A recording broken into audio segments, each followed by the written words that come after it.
This is Minutia Minute, and welcome to what is going to be the last DC Infinite Frontier review. I was debating about how long I was going to do this. I was going to do it for the month of March. It's technically 1 week shy. There is one more round of DC books this month, with DC announcing they're jumping prices again, and Batman's going to be $5.99, and that $4.99 was basically just an intro price for people who have been buying comic books for years. Not sure how that's supposed to work. I just can't signal boost, that kind of thing. I don't have a lot of subscribers, I don't have a lot of viewers. I really just do this for the community, but every little bit counts. I can't put my voice behind that. So this is going to be the last week that I review Infinite Frontier. If DC wants to reduce their prices to a reasonable level, I'm certainly willing to consider that. I would love to see them grow their readership and not shrink it. With that said, let's get into this week's books. So today I'm going to be reviewing Teen Titans Academy #1, Batman Superman 16, Harley Quinn 1, Action Comics 1029, and Detective Comics 1034. The first book I dug into this week was Detective Comics. Mostly because I was curious to read the backup story in it. I found the Robin story intriguing in the back of Batman 106, and this is our first opportunity to see how one of those backup stories is going to continue now that we've got part 2 in this. What I was surprised to see is that this is also the last part of the Robin backup story. Last week, Damian Wayne meets up with Talia al Ghul and talks about going away with her.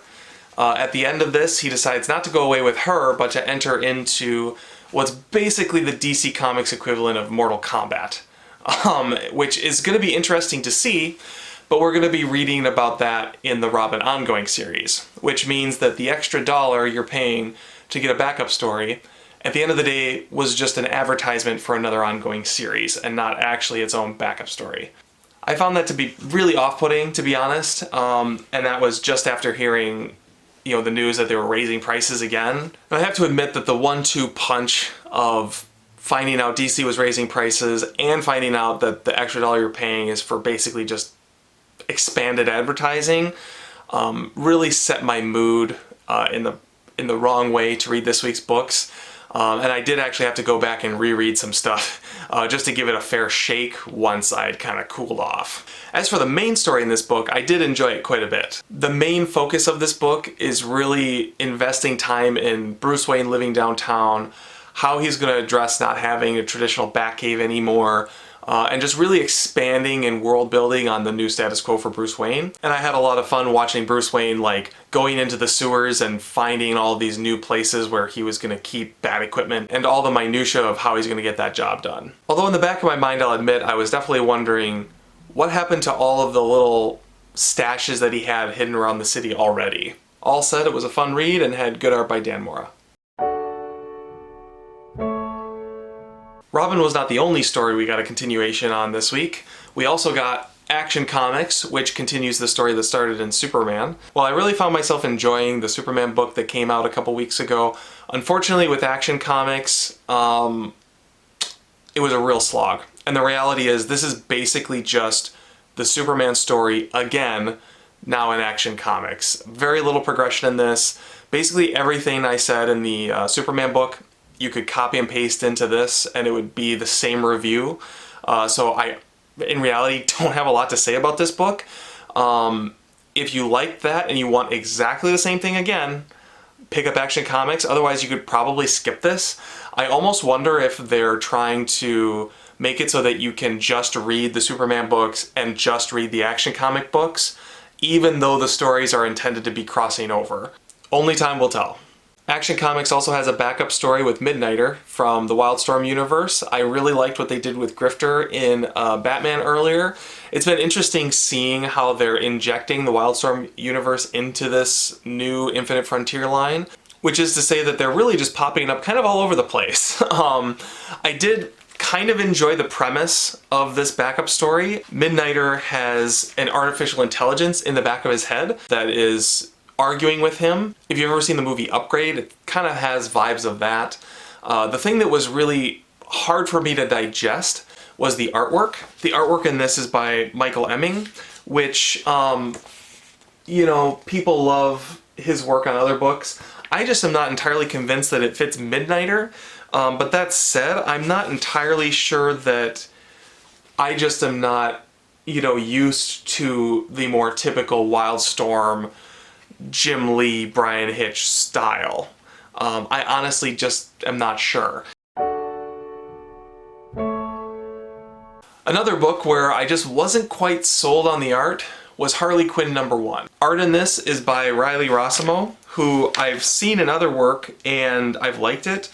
Something about the art in this, it just feels a little bit, I can't decide if it's stylized or rushed. And I don't know how to put my finger on it.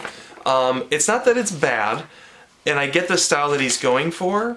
It almost feels unfinished to me. If you remember my review of Batman Urban Legends, you'll know that I was really not looking forward to reading this.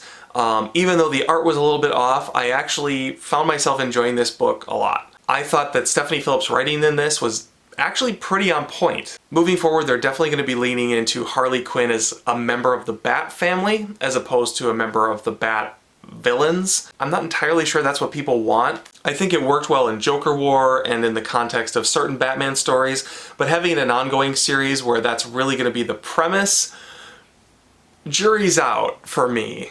This is just feeling like yet another instance where, Batman takes in someone that doesn't live by his code that he is now going to rehabilitate and bring into the fold and make into his brand of superheroism. Think Damian Wayne, think Cassandra Cain, and now think Harley Quinn. I just think she has a lot more personality than that, and a story like that could underserve her. It really just depends on where it goes in upcoming issues.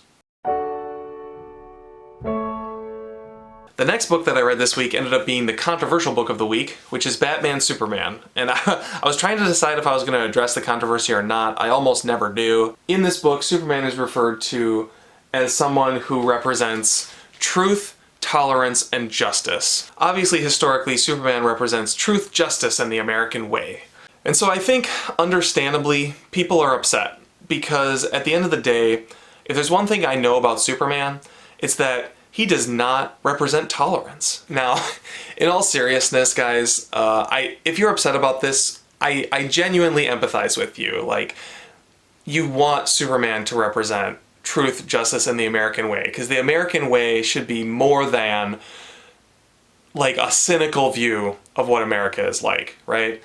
But at the end of the day, I think it's also important to ask ourselves, are we upset that Superman does not represent the American way, or are we upset that tolerance is not representative of the American way?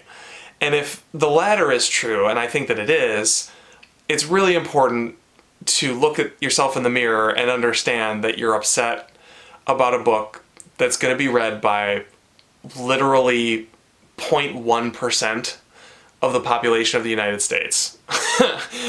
At the end of the day, the comic book community is really, really small.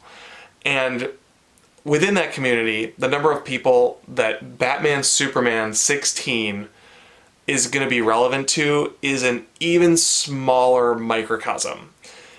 This book just isn't even a blip, and it is definitely not a hill worth dying on. That said, what did I think of the actual book? This was another disappointing read, to be honest with you. I hate to say it. I know I'm being really hard on books this week, but it's just been a week like that. Unfortunately, sometimes you get a week of stinkers, and this just ended up being a week of stinkers. So the premise of this book is that you're going to get two serials, basically. Think like the old 1930s and 40s serials that you used to see in movie theaters. You're getting a Superman one and a Batman one. They play out simultaneously as you read the comic, and at the end of the book, there's a cross-pollination, and you find out some interesting things about these two respective worlds, and then they then spill into Earth Zero. While I like this idea in concept, the execution of it really didn't work for me, and I think it's because at the beginning of the book, they tell you you can read this book page by page, just read the top part of the story and the bottom part of the story, or you can read the entire top half of the book and then the entire bottom half of the book. This is an interesting idea for an experiment, but unfortunately the reality is I found it impossible to follow reading the top and then the bottom. Like, you really need to read the entirety of the top and the entirety of the bottom. There are parallels to how the story is structured that play out page to page, but there's no meaningful connection until the very end between what's happening on the top and what's happening on the bottom. So you really are forced to read the top and then the bottom, and then you've read the book. And it just feels like a failed experiment to me. I did find myself enjoying the art in this by Ivan Reis. It's never really disappointing to have him on a book, and this is no exception. I liked the style of the two characters that are being portrayed here, the way that they have kind of the retro feel to their costumes. I will say that having watched a lot of old serials back in the day, including both Batman and Superman serials, this is not what those serials were like at all. But it definitely represents, I think, what we would like to think that they were like. So if you're willing to take that with a grain of salt, you might get a little bit of enjoyment out of this, but unfortunately at the end of the day, it's just a failed experiment. So then the question is Teen Titans Academy gonna redeem the week? No. Unfortunately, it's not. I am not a Teen Titans reader. Maybe this will make more sense to readers of the Teen Titans, but for me, the characters that I knew are very much in the background. You introduce a whole bunch of new characters, like way too many new characters for 20 pages. I don't have a sense of who anybody is, what anybody's motivations are. I just know that they're at a school and that this is basically an X-Men ripoff and not in a good way. And I hated it. Sorry. I literally don't have anything else to say about it. I was so disappointed because I thought this would be a really fun place to jump on and see something interesting, something new. It just... I hate being negative, but I just don't have anything good to say, so I'm going to stop. I really do hate for this experiment to end on such a sour note. I wish we had had a better week of books. And unfortunately this week I'm also kind of short on time in addition to being short on patience, so I know if you felt like these reviews were a little bit rushed, they were, in all honesty. But understand that there will be other Minutia Minutes coming your way. The truth is I find myself way more excited to go back and read back issues of things right now. And this is starting to feel like a chore. So I think that better to focus on other things that I'm more excited to talk about that I think you guys would be more interested in anyway. All that said, I do have one last ranking for you, so let's get into it. First up this week was Teen Titans Academy. Didn't find it funny, didn't find it entertaining, didn't understand the characters, didn't understand the motivations, didn't understand why I was reading it. Action Comics 1029. A retread of a story I just finished reading. If you want to know my thoughts on that story, go check out the first video in this series. Batman Superman. Failed experiment. I appreciate the effort. I don't understand the controversy, but at the end of the day, it's not great, unfortunately. Getting towards the top of the heap, we've got Detective Comics. An enjoyable read. Only problem with this book was the Robin backup, which while I liked the story setup, it felt like a betrayal knowing that the whole thing was really just an advertisement for the ongoing Robin series. I guess I shouldn't have been surprised, maybe the joke's on me for that. Which leaves Harley Quinn as Book of the Week. A little surprised by that. When I read it, I wasn't quite sure. I actually read this one a couple of times to just kind of get my head around it. Maybe that's why I had a little bit better impression of it. It had just a little bit more time to gestate in my mind. I'm still not 100% sold on the art. I'm not 100% sold on the story direction, but it was a pleasant surprise after Batman Urban Legends, and I am intrigued to see what happens next. That concludes the books that I read this week. Be sure to tune in on Sunday. I've got another Minutia Minute coming your way, and I'll see you guys in another video.